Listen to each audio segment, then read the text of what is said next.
ॐ अज्ञानतिमिरन्धस्य ज्ञानाञ्जनशलाकया चक्षुन्मिलितं येन तस्मै श्रीगुरवे नमः। श्रीचैतन्यमनोभीष्टं स्थापितं येन भूतले स्वयं रूपः कदा मह्यं ददाति स्वपदान्तिकं।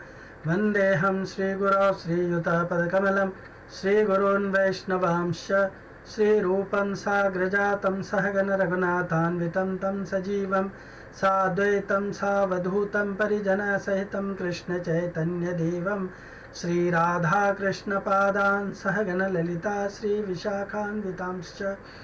हे कृष्ण करुणा सिन्धु दीनबन्धो जगत्पते गोपेश गोपिकान्त श्रीराधाकान्त नमोऽस्तुते। तप्तकाञ्चन गौराङ्गी श्रीराधे वृन्दावनेश्वरी वृषभानुसुते देवी प्रणमामि हरिप्रिये। वाञ्छाकल्पतरुभ्यश्च कृपा सिन्धुभ्यैव च पतितानां पावनेभ्यो वैष्णवेभ्यो नमो नमः। जय श्री कृष्ण चैतन्य प्रभु नित्यानंद श्री अद्वैत गदाधर श्रीवासादि गौर भक्त वृंद। हरे कृष्णा कृष्णा कृष्णा हरे हरे, हरे राम राम राम हरे हरे। हरे कृष्णा।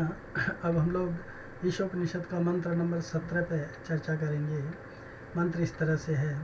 वायोर अनिलम अथेदम भस्मांतम शरीरम ओम कृतो स्मर कृतम स्मर कृतो स्मर कृतम स्मरः।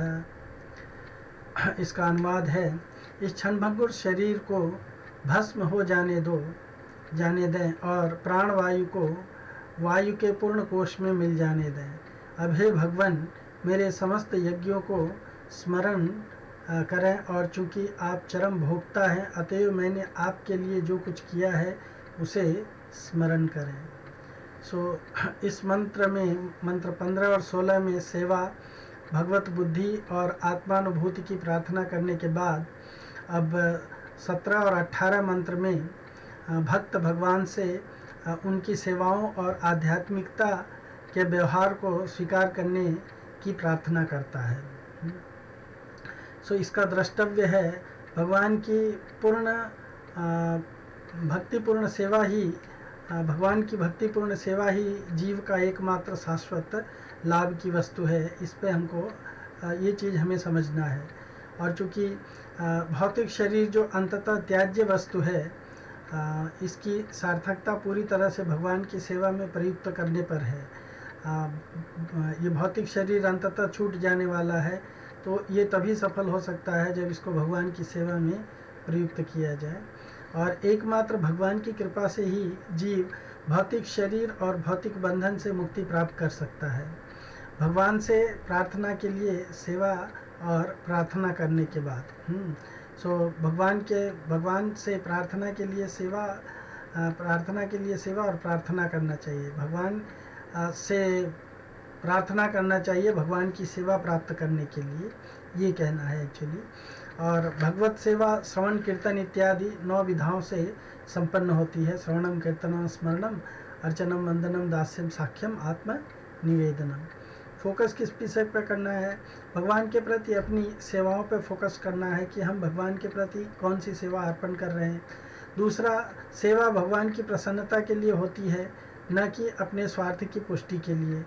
और तीसरा है, विनम्र भावना से अपनी सेवाओं को स्वीकार करने के लिए भगवान से अनुरोध करें। इस पर हमको फोकस करना चाहिए। और विचार की वस्तु है, भौतिकता के स्तर पर सभी उपलब्धियां मृत्योपरांत बेकार हैं। यानी भौतिकता की उपलब्धि हम जितनी भी कुछ कर लें, मृत्यु के बाद में वो सब कुछ काम की नहीं आने वाली है। मृत्यु के बाद भी एक ही वस्तु हमारे लिए उपयोगी है, और वह है भगवत सेवा, भक्ति का कार्य। न यह विक्रम नाशो अस्ति प्रत्यवायो न विद्यते स्वल्पमप्यस्य धर्मस्य त्रायतो महतो भयात। भगवान ने ये भगवत गीता में कन्फर्म कर रखा है। और तीसरे विचार की वस्तु है कि जीवन में किए जाने वाले कार्यों पर विचार विचार का प्राथमिकता से निर्धारण करना चाहिए। यानी हमें किस चीज़ को महत्व देना है, कि हम जीवन में भगवान के लिए जो कार्य कर रहे हैं उस कार्य पर महत्व देना है, या स्वार्थ से प्रेरित होकर के जो कार्य कर रहे हैं उस पर हमको महत्व देना है। इसके बावजूद भी जीवन की सफलता के लिए भगवान पर आश्रित रहें और भगवान से प्रार्थना करें। ये विचार की वस्तु जो है वो हमें ध्यान रखना चाहिए। तो मंत्र 15 और 16 में भगवत ज्ञान के अनुभूति के लिए प्रार्थना करने के बाद अब मंत्र 17-18 में भक्त भगवान से उसके द्वारा की गई प्रेममयी सेवा को स्वीकार करने के लिए प्रार्थना कर रहा है। भक्त निवेदन करता है कि अंतकाल में मृत्यु के समय परिस्थितियों के वशीभूत वह अपने पुरुषार्थ से कुछ भी करने में समर्थ नहीं है। हाँ, क्योंकि जब अंतकाल आएगा तो जैसे कुलशेखर, राजा कुलशेखर जी कहते हैं, है ना, कृष्णा तदीय पद पंकज पंजरांतम अद्वैत विशतु में मानस राजहंस प्राण प्रयाण समय कफवात पित्ते कंठावरोधन विधौ स्मरणम कुतस्ते। सो परिस्थितियां हमारे बस में नहीं रहेंगी। सो ऐसे सिचुएशन में पुरुषार्थ करने के सामर्थ्य भी नहीं रहेगा। इसलिए भगवान ही उसके भक्ति भाव को स्मरण करते हुए कृपा दान करें, ऐसा वो निवेदन कर रहा है। इसमें भी अभ्युदय की प्रक्रिया की चर्चा की गई है। भक्त भगवान से प्रार्थना कर रहा है कि उसके इस भौतिक देह को भौतिक प्रकृति के द्वारा फिर से नष्ट हो जाने दें, परंतु उसने आज तक जो कुछ भी भगवान की सेवा में अर्पित किया है उसका स्मरण करें, जिससे वह उनके पास आ सके। क्योंकि जब तक भगवान स्मरण नहीं करेंगे, जीव को भगवान को स्मरण कर पाना बड़ा कठिन होता है। सो पैराग्राफ 1 में प्रभुपाद जी चर्चा करते हैं कि ये भौतिक देह, हाँ, पंचभूतमय देह है, जो एक कपड़ा बदलने के जैसा है। वासाम से जीर्णानि यथा विहाय, हाँ, एक कपड़ा बदलने के जैसा है। जिस तरह से कपड़ा पुराना हो जाने के बाद, फट जाने के बाद में हम फेंक करके दूसरा कपड़ा ले लेते हैं, उसी तरह से ये भौतिक देह जो है एक बार नष्ट हो जाने के बाद में हम दूसरा देह प्राप्त कर लेते हैं। हमारे भौतिक देह हमारे या हम जीव के लिए पर ये कृत्रिम आरोपण या एक आवरण है, एक कवर है। यह पराया देह है, राइट, ये पराया देह है। इस भौतिक शरीर के नष्ट होने के बाद भी जीव का अस्तित्व बना रहता है। जैसे भगवद गीता के 20वें दूसरे अध्याय के 20वें श्लोक में कहते हैं, न जायते मृत्य वा कदाचिन नायम भूत्वा भवितावान भूयो अजो नित्यम शाश्वतो अयम पुराणे न हन्यते हन्यमाने शरीरे। शरीर के नष्ट होने पर भी आत्मा या जो स्वयं है उसका विनाश कभी नहीं होता है। सो यह भौतिक प्रकृति बड़ी चतुराई से जीवों को उनके इंद्रिय तृप्ति की प्रवृत्ति के अनुसार विभिन्न शरीर प्रदान करती रहती है। कभी उसे पशु पक्षियों की शरीर देती है, कभी उसे कीट पतंगों की शरीर देती है, हाँ, कभी उसे जल जीवों की शरीर देती है, कभी उसे वृक्षों की शरीर देती है। तो इस तरह से जैसा भागवत में कहा गया न, जलजा अनवलक्षाणी स्थावरम लक्ष्य विंशति कृमयो रुद्र संख्या का पक्षिणा 10 लक्षण, हाँ, 30 लक्षानि पाशव, और 20 लाख जो है वो वृक्षों की योनियां हैं, 30 लक्षानि पाशव और 4 लक्षानि मानव। तो इस तरह से प्रकृति जो है विभिन्न कैटेगरी में उसके कर्मणा दैव नेत्रेण, उसके अनुसार ये बड़ी चतुराई से जीवों को उनकी इंद्रिय तृप्ति की प्रवृत्ति के अनुसार अनेक प्रकार के शरीर प्रदान करती रहती है, जो गिनने में लगभग 84 लाख विभिन्न कैटेगरीज हैं। हाँ, तो ये प्रकृति ये देह सब कुछ प्रोवाइड करती है, और ये सारे देह जो है एक वस्त्र बदलने की तरह से है, और जैसे हमारी कीमत होगी वैसा वस्त्र हम खरीद सकते हैं। अगर हमारे पास में अधिक पैसा है तो हम डिज़ाइनर वेयर खरीद सकते हैं, और अगर अधिक पैसा नहीं है तो फुटपाथ से 20 रुपये वाला कपड़ा भी खरीद के हम अपना तन ढक सकते हैं। तो ये भौतिक लेकिन मनुष्य जो 4 लक्षानि मानव है, हाँ, मनुष्य को जो प्रकृति ने ये देह शरीर दी है, ये जो शरीर प्रदान की है वह मांस या मल खाने के लिए नहीं है। जैसा कि भागवत में बताया जाता है, नायम देहो देह भाजा नृलोके कष्टान कामान अर्हते विडभुजाम्ये। हाँ, कष्ट का करके और केवल विष्ठा खाने के लिए ये शरीर नहीं दी गई है। ये शरीर किसके लिए दी गई है? तपो दिव्यम पुत्रकाय न सत्वम। ऋषभदेव अपने पुत्रों से कहते हैं, तपो दिव्यम पुत्रकाय न सत्वम। हाँ, हे पुत्रों, दिव्यत्व की प्राप्ति के लिए तपस्या करो। शुद्धे तस्मात् ब्रह्म सौख्यम तो अनंतम। अनंत ब्रह्म सौख्य की प्राप्ति करने के लिए, न कि उदर भरण करने के लिए मानव देह हमें दिया गया है। इसका विशेष प्रयोजन है ये मानव देह का। क्या प्रयोजन है? निदेहमाद्यम सुलभम सुदुर्लभम प्लवम सुकल्पम गुरुकर्णधारम मया कुलेन नभस्तेरितं पुमान् भवाधिं न तरे स आत्महा।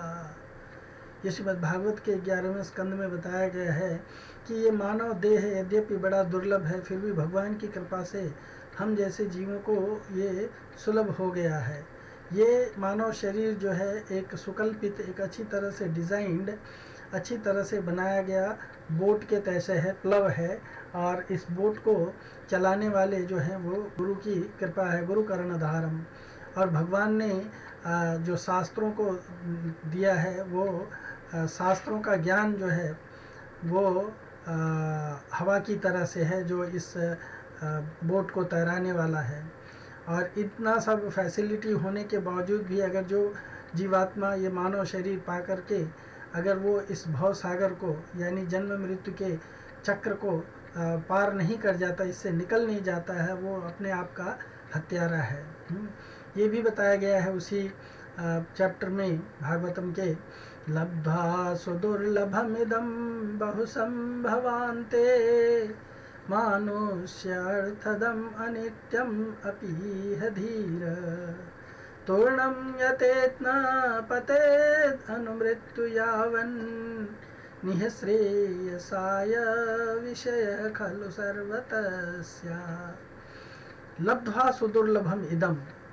हाँ, यद्यपि ये मानव शरीर जो है बहुत ही दुर्लभ है। बड़े भाग्य मानुष तन पावा सुर दुर्लभ। देवताओं के लिए भी ये दुर्लभ है। हाँ, फिर भी भगवान की संभावना, भगवान की कृपा से ये हमें प्राप्त हो गया है। अनेक जन्मों के बाद, बहुसंभवन्ते, बहुत बार जन्म लेने के बाद ये मनुष्य शरीर जो है ये हमारे जीवन के अर्थ को प्रदान करने वाला है। लेकिन ये अनित्य है। ये अनित्य है।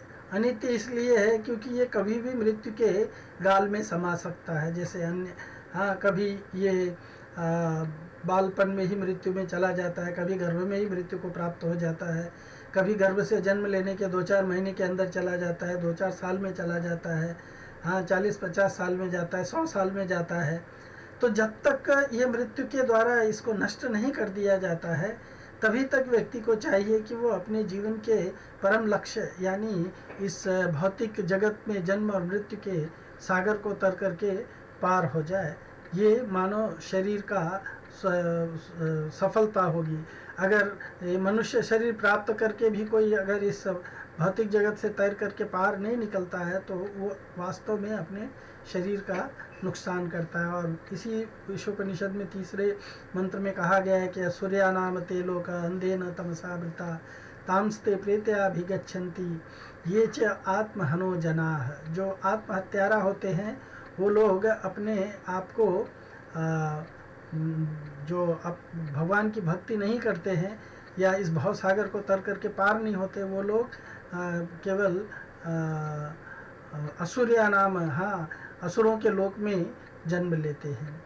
तो भौतिक शरीर जीव के लिए हर परिस्थिति में अस्वाभाविक है। हर परिस्थिति में अस्वाभाविक क्यों है? क्योंकि भौतिक शरीर जो है जीव के लिए उसका स्वाभाविक शरीर है नहीं। जैसे हम कोई कस्ट्यूम पहन करके पानी के अंदर तैराकी करते हैं, ऑक्सीजन मास्क वगैरह लगा करके, तो वो हमारे लिए नेचुरल नहीं है, वो स्वाभाविक नहीं है, वो आर्टिफिशियल, हमको बोझा ढोना पड़ता है। तो ये भौतिक शरीर भी जो है मानव के लिए या जीव के लिए आर्टिफिशियल है, ये एक बोझा की तरह से इसको ढोना पड़ता है। मनुष्य देह आध्यात्मिक चेतना का सर्वाधिक विकसित स्वरूप है। हाँ, मनुष्य देह में व्यक्ति जो है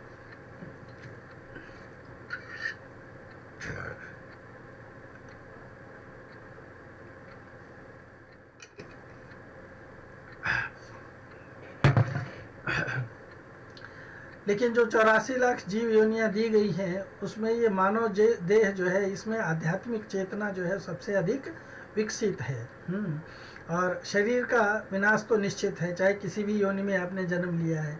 एक शरीर विनष्ट होने पर प्रवृत्ति के अनुसार दूसरा शरीर प्राप्त हो जाएगा। हमारी जैसी चेतना होगी, हमारे जैसे कर्म होंगे, उसके आधार पर हमें दूसरा शरीर प्राप्त हो जाएगा। शरीर यात्रा से लेकिन मुक्ति नहीं हो पाएगा। शरीर यात्रा से मुक्ति तभी संभव है जब आध्यात्मिक आकाश में प्रविष्टि प्राप्त हो, यानी हम इस भौतिक जगत से निकल करके आध्यात्मिक जगत में प्रविष्ट हों। और आध्यात्मिक जगत में कैसे जाएंगे, ये बहुत महत्वपूर्ण है। आध्यात्मिक शरीर की मृत्यु नहीं होती है। आध्यात्मिक शरीर यानी आत्मा की मृत्यु कभी नहीं होती है। हाँ, जैसा कि भगवत गीता में बताया गया है कि ना सतो विद्यते भाव ना भाव विद्यते सत उभयोरपि दृष्टान्तस। हाँ, त्व अन्योस तत्वदर्शी भी, तत्वदर्शियों ने इसको अच्छी तरह से विचार करके बताया है कि जो सत है उसका कभी नष्ट नहीं होता है, और जो असत है वो कभी ज़्यादा दिन तक टिक नहीं सकता है, वो एक न एक दिन नष्ट होने वाला है। तो सत आत्मा है और शरीर जो है वो असत है। भौतिक जगत असत है, आध्यात्मिक जगत सत है। इंद्रिय तृप्ति की विभिन्न इच्छाओं के कारण शरीर परिवर्तन अपरिहार्य है। अगर हम इंद्रिय तृप्ति की अनेक प्रकार की इच्छाएं करते रहेंगे तो फिर बार बार हमको इस शरीर में आना पड़ेगा। और बुद्धिमान मनुष्य शरीरों की विविधता में नहीं अपितु आध्यात्मिक स्तर पर एकात्मता को देखता है। तो जो बुद्धिमान मनुष्य है, जो वास्तव में भक्त व्यक्ति है, हाँ, वो शरीरों की विविधता में नहीं देखता है, बल्कि हर शरीर के अंदर वो एकत्वम अनुपश्यति, आत्मा को देखता है। आत्मा किसी भी शरीर में क्यों न हो, वह ईश्वर का अंश है। सर्वाधिक श्रेष्ठ और बुद्धिमान मनुष्य भगवान की शरण ग्रहण करता है और इसके द्वारा अपने शाश्वत स्वरूप को प्राप्त करने का प्रयत्न करता है, प्रयास करता है। जिसका भगवान से तादात्म्य नहीं है, हाँ, जिसका भगवान से कोई तालमेल नहीं है, वह चाहे किसी भी स्तर पर क्यों न हो, उसका अधपतन निश्चित है। वो निश्चित रूप से उसका पतन होने ही वाला है। संपूर्ण ब्रह्म ज्योति आध्यात्मिक स्फुलिंगों से परिपूर्ण है, जो सभी व्यष्टिक आत्माएं हैं। यानी ये पूरी तरह से, जिस तरह से सूर्य की किरणें संपूर्ण ब्रह्मांड में प्रसारित फैली रहती हैं, उसी तरह से जीवात्मा जो भगवान का अंश है वो संपूर्ण ब्रह्मांड में फैला हुआ है। सर्वगता, सर्वगता मतलब सर्वत्र है वो। ऐसा कोई जगह नहीं है जहाँ पे जीवात्मा ना हो। हवा में है, जल में है, आकाश में है, पाताल में है, सब जगह है। और इंद्रिय भोग की अभिलाषा के कारण इनका वहाँ से भौतिक जगत में पतन होता जाता है।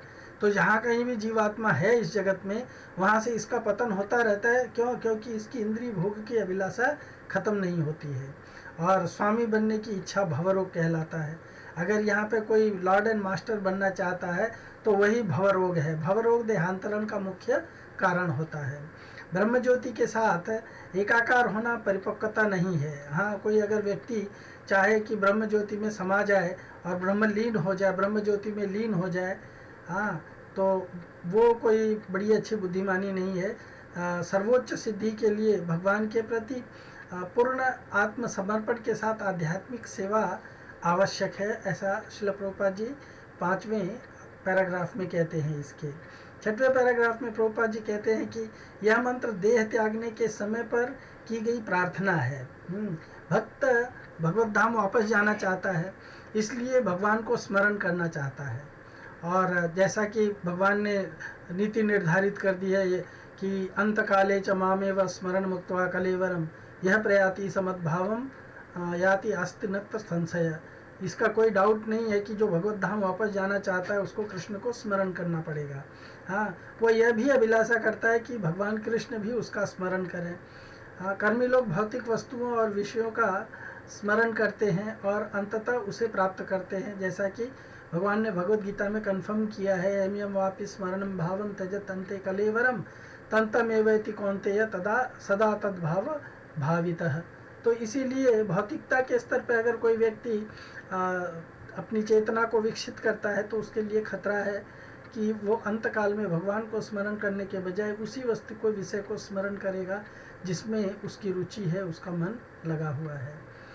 7वें पैराग्राफ में प्रभुपाद जी बताते हैं कि पशुओं के विपरीत मनुष्य देह त्यागते समय अपने जीवन के कार्यकलापों को रात्रि के स्वप्नों की तरह स्मरण करता है, और यदि मन भौतिक वस्तुओं में अटका है तो वह उसी भाव का दूसरा भौतिक देह प्राप्त कर लेता है। जैसा कि ये पिछले श्लोक में पता चलता है। लेकिन भक्त भक्ति के अभ्यास के कारण अंतकाल में भगवान का स्मरण करता हुआ आध्यात्मिक लोक को प्राप्त कर लेता है, और अगर भक्त समहाव और अदर किसी कारण से भगवान को स्मरण नहीं कर पाया तो भगवान उसको स्मरण कर लेते हैं। तो इसलिए भक्त को किसी भी कंडीशन में शरीर त्यागने में कोई परेशानी, प्रॉब्लम नहीं है, क्योंकि भगवान उसको या तो स्मरण कर लेंगे या भगवान ऐसे फैसिलिटेट करेंगे कि वो भगवान को स्मरण कर लेगा। भगवान का भक्त या भगवान के भक्त का कोई संबंधी है, उसके साथ भी इसी तरह का कहानी हो सकता है। परंतु यदि भक्त भगवान को स्मरण करने में असमर्थ है तो भगवान उसका स्मरण कर लेते हैं और वह भगवत कृपा प्राप्त कर लेता है। जैसे एक घटना घटी थी। एक लेडी ने वृंदावन के श्री इस्कॉन मंदिर में जो श्री श्याम सुंदर जी का विग्रह है, राधा श्याम सुंदर जी का जो विग्रह है, वो माता जी ने स्पॉन्सर किया था, और उसके बाद में वो कलकत्ता में बस गई थी रहने के लिए, और उनका शरीर छोड़ते समय वो लास्ट मोमेंट में थी। तो उनकी बेटी चूँकि इस्कॉन से कनेक्टेड थी, वो कलकत्ता मंदिर में जाती हैं और वो कहती हैं कि मुझे भगवान का कोई एक फ़ोटो दे दीजिए जिसे मैं अपनी माँ के सामने रख सकूं। वो शरीर त्यागने के लिए शरीर त्यागने ही वाली हैं। तो भक्तों ने बहुत सारे वहाँ पे राधा गोविंद देव जी हैं, तो राधा गोविंद देव जी के बहुत सारे फ़ोटोज़ ढूंढने की कोशिश की, पोर्ट्रेट फ़ोटो, लेकिन वो फ़ोटो मिले नहीं। पर अंत में उनको श्री श्याम सुंदर जी का एक विग्रह मिल गया किसी ब्रह्मचारी के रूम में। विग्रह मतलब श्याम सुंदर जी का फ़ोटो मिल गया, जो विग्रह का फ़ोटो था वृंदावन का, तो वो ले जा कर के रखे। तो इससे पता चलता है कि भगवान ने उनको स्मरण कर लिया। क्यों? क्योंकि उन्होंने भगवान की कभी जीवन में सेवा की थी। तो इस तरह से भक्त जब भगवान की सेवा करता है तो भक्त को भगवान स्मरण कर लेते हैं, या भगवान फैसिलिटेट करते हैं कि भक्त उनको स्मरण कर सकता है। भक्त और भगवान का संबंध बहुत ही गहरा और घनिष्ठ होता है, जैसा कि भगवद गीता के 9वें अध्याय के 30वें से 34वें श्लोक में बताया गया है। इसमें बताया गया है कि अपिचेत सुदुराचारो भजते माम अनन्य भाग साधुरेव समन्तव्य सम्यक व्यवसितो हिषः। क्षिप्रम भवति धर्मात्मा सस्वं शांति निगच्छति कौन्तेय प्रतिजाने ही न मे भक्ता प्रणश्यति। माम ही पार्थ व्यपाश्रित्य एपि स्युः पापयोनयः स्त्रियो वैश्यास्तथा शूद्रास्तेपि यान्ति परां गतिं। किं पुनर्ब्राह्मणा पुण्या भक्ता राजर्षयस्तथा अनित्यम असुखम लोकम इमां प्राप्य भजस्व मां। मन्मना भव मद्भक्तो मद्याजी मां नमस्कुरु मामे वैश्यसि युक्तैवम् आत्मानं मत्परायणः। तो इसका अनुवाद इस तरह से है, यदि कोई जघन्य से जघन्य कर्म करता है किंतु यदि वह भक्ति में रत रहता है तो उसे साधु मानना चाहिए, क्योंकि वह अपने संकल्प में अडिग रहता है। क्षिप्रम भवति धर्मात्मा, वह तुरंत धर्मात्मा बन जाता है और स्थायी शांति को प्राप्त होता है। हे कुंती पुत्र, निडर होकर के घोषणा कर दो कि मेरे भक्त का कभी विनाश नहीं होता है। भगवान कहते हैं कि हे पार्थ, माम ही पार्थ व्यपाश्रित्य, हे पार्थ, जो लोग मेरी शरण ग्रहण करते हैं वे भले ही निम्न जन्म स्त्री वैश्य व्यापारी तथा शूद्र श्रमिक ही क्यों न हो, वे परम धाम को प्राप्त करते हैं। फिर भगवान कहते हैं, फिर धर्मात्मा ब्राह्मणों भक्तों तथा राजर्षियों के लिए तो कहना ही क्या है। अतः इस क्षणिक दुख में संसार में आ जाने पर मेरी प्रेम भक्ति में अपने आप को लगाओ और अपने मन को मेरे नित्य चिंतन में लगाओ। मेरे भक्त बनो, मुझे नमस्कार करो और मेरी ही पूजा करो। इस प्रकार मुझ में पूर्णतया तल्लीन होने पर तुम निश्चित रूप से मुझको प्राप्त करोगे। सो किस 8वें पैराग्राफ में प्रभुपाद जी इसको कोट करके बताते हैं, हाँ, कि किस तरह से भक्त जो है भगवान को स्मरण कर सकता है, भले ही भगवान कितना भी दुराचारी क्यों ना हो। भक्त को कोट करके शिला भक्ति विनोद ठाकुर के द्वारा आध्यात्मिक और भौतिक जीवन के समतोलन के लिए अपिचेतसु दुराचारो शब्द की बहुत ही रोचक व्याख्या दी गई है। ये पैराग्राफ 9 में शिला भक्ति विनोद ठाकुर इन श्लोकों की व्याख्या इस प्रकार करते हैं, उपरोक्त श्लोकों की।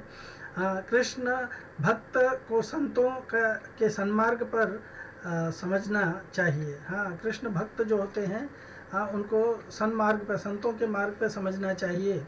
भले ही वह दुष्चरित्र ही क्यों न हो, किसी कारणवश वो जल्दी ही सुधर जाएंगे। हाँ, मनुष्य को चाहिए कि दुष्चरित्र का अर्थ ठीक से समझे। भक्ति विनोद ठाकुर जी कहते हैं, बद्ध जीव दो प्रकार के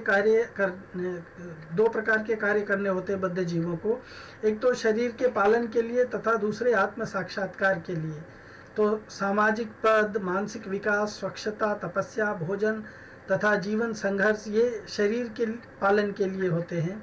हाँ, आत्म साक्षात्कार कार्य भगवत भक्त होने पर संपन्न होता है और इसमें भी कार्य करना होता है। प्रभुपाद जी लिखते हैं, भक्ति विनोद ठाकुर जी जो व्याख्या देते हैं उसको प्रभुपाद जी लिखते हैं।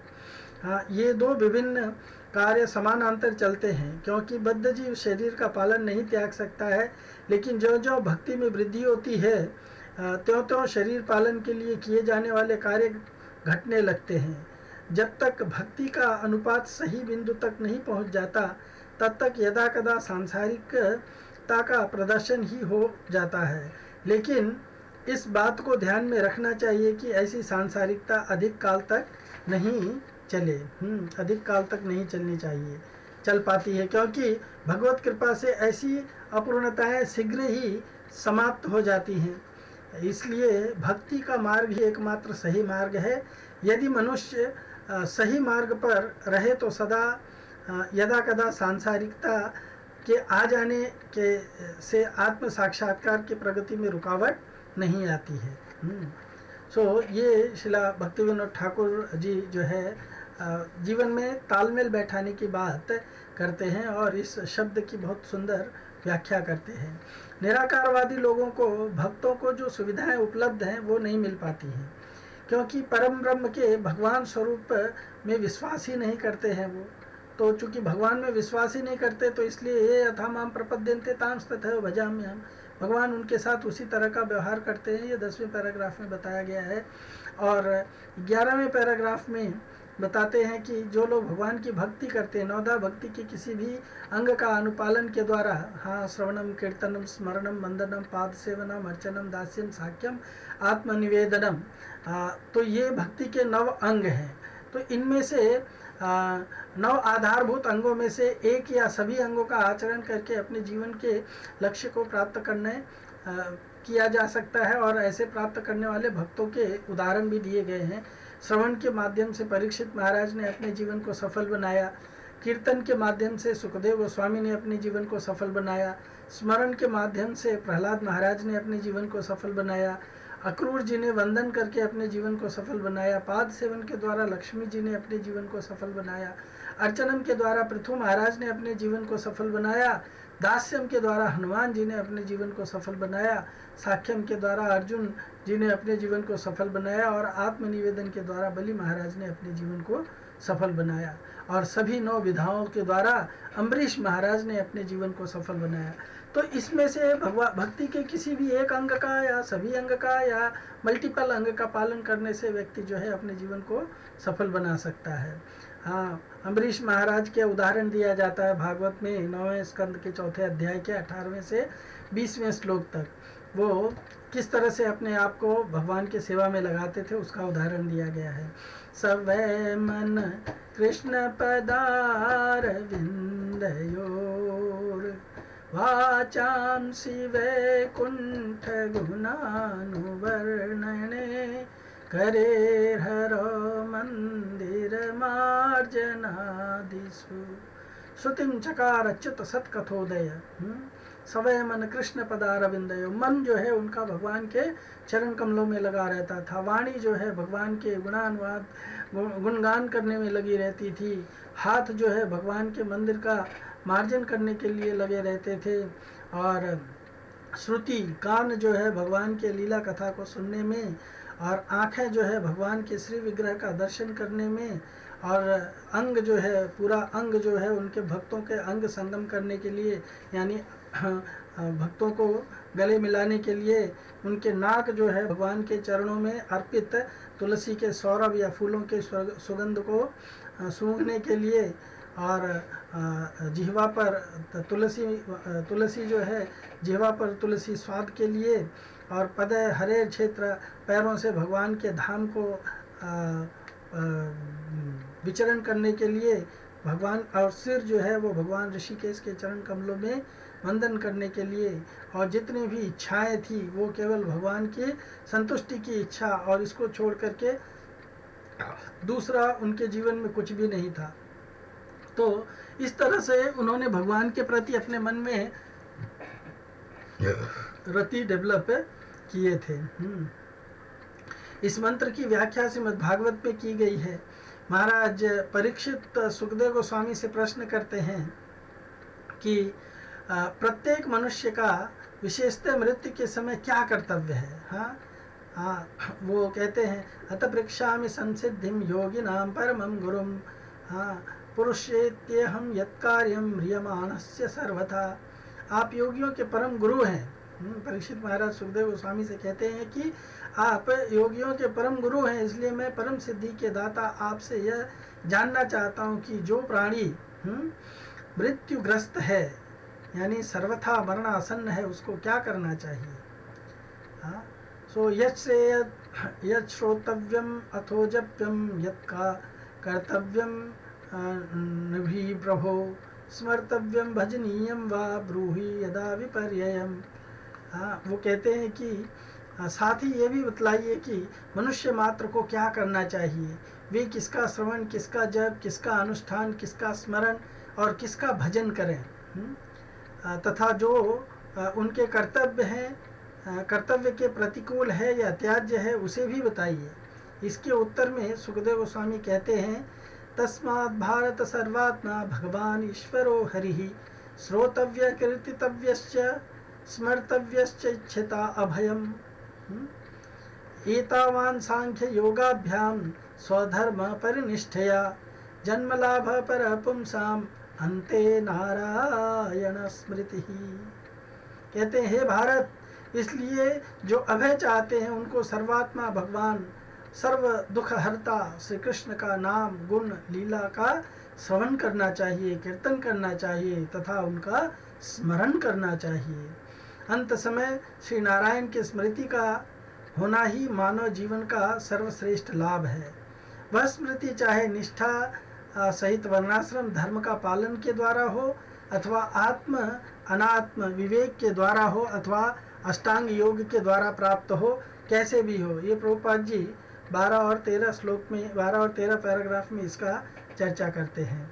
इसलिए व्यक्ति को चाहिए, प्रभुपाद जी कहते हैं कि वह अपना सारा समय केवल कृष्ण भावनामृत के विकास के लिए लगा दे, व्यर्थ के कार्यों में समय को नष्ट न करे।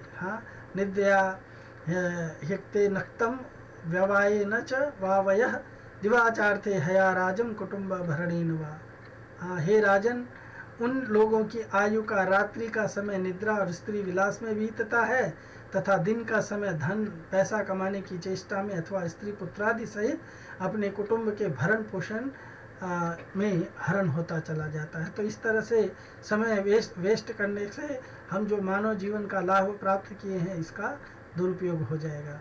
इसलिए इस पैराग्राफ में सलाह दी गई है कि किस तरह अपने जीवन को निर्देशित करना चाहिए। कहते हैं किस तरह से जीवन को निर्देशित करना चाहिए।